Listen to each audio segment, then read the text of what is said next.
In this CloudRF tutorial, we're going to teach you how to model a spreadsheet into a coverage layer as a single KMZ layer in this case. The scenario here is we have 24 VHF towers in a region of East Sussex. This is the East Sussex Fire and Rescue Service. So each one of these pins is a fire station. Each fire station has a VHF pager on the top of the station for paging information to engines and crew. We want to see a coverage map for this area because it's quite challenging terrain. We've got cliffs, we've got hills here, and we want to see what our coverage looks like.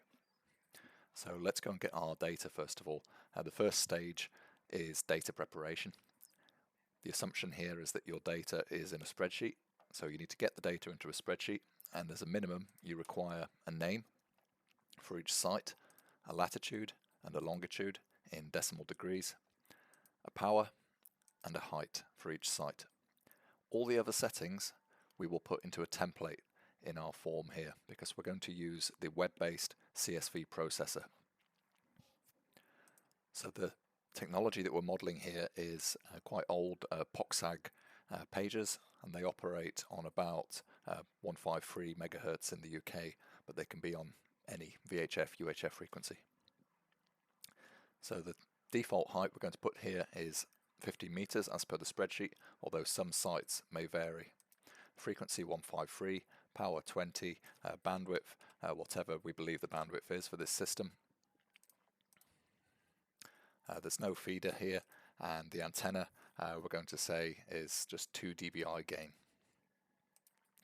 For the distance station pager, it's FSK modulation, so we're going to say it's 110 threshold, and the receive gain will be 0 because these are small pages and the height is low. The model will use the ITM model because it's good for VHF. We'll put some decent margin on there, so an 8 dB margin on that model, and we'll put on the diffraction with this engine. The environment down here, we definitely care about trees and buildings, so we're going to put those layers on top of a DTM model. And the output, these pager sites are quite large, so they need to be 15 kilometer radius. We need the GPU engine for this, but you could also do this with the CPU, and 20 meter resolution will be adequate for this purpose. So let's save this as a template now. So let's call this East Sussex Fire and Rescue Service POXAG. Okay, so now we have a template. So that's the rest of our radio settings, and these radio settings are going to be applied for every single site. To bring in all the sites now, click the button at the bottom here and import the spreadsheet that you prepared. So the tool that you need to use is automatic processing. You need to go and find your spreadsheet and pull in the data. It validates the data. There are 24 rows and you can see 24 items here. So we're going to put these into a network name. That's our network, and we hit the button now and it's going to process each of these sites one by one. So just to explain whilst it's going what's happening with the columns here, the reason these columns are empty is they are not defined in our spreadsheet, but they are defined in the template. So these values will be whatever we've put into our POXAG template which we saved a minute ago. If you want to put in special values for a site, such as a directional antenna, then you put it in your spreadsheet. So you could put in the azimuth, you could put in the tilt, you can define the antenna name in the spreadsheet format. Now the spreadsheet format is not the full CloudRF API. This is just a simplified format on top of the API. There's a link to the proper API in there, which you can use with your own script. Okay, we're all done now.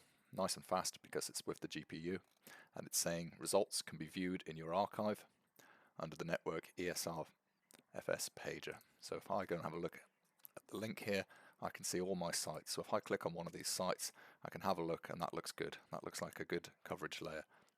Now if I was to click every single one, we'd put 24 sites on the map and it would start to get a bit cluttered. So we don't want to do that. We just want one site, one layer. So to make one layer, this is called a super layer. You click the tool at the top here. You select the network that you would like to merge. So I want the pager network with 24 sites, and I'm going to call the super layer name mesh, and I'm going to click merge network. This is post-processing. This will take 24 sites and stitch them together into one layer and then put that layer on the map. You can then download that layer as a KMZ file or in any other open geospatial format and consume it in another map.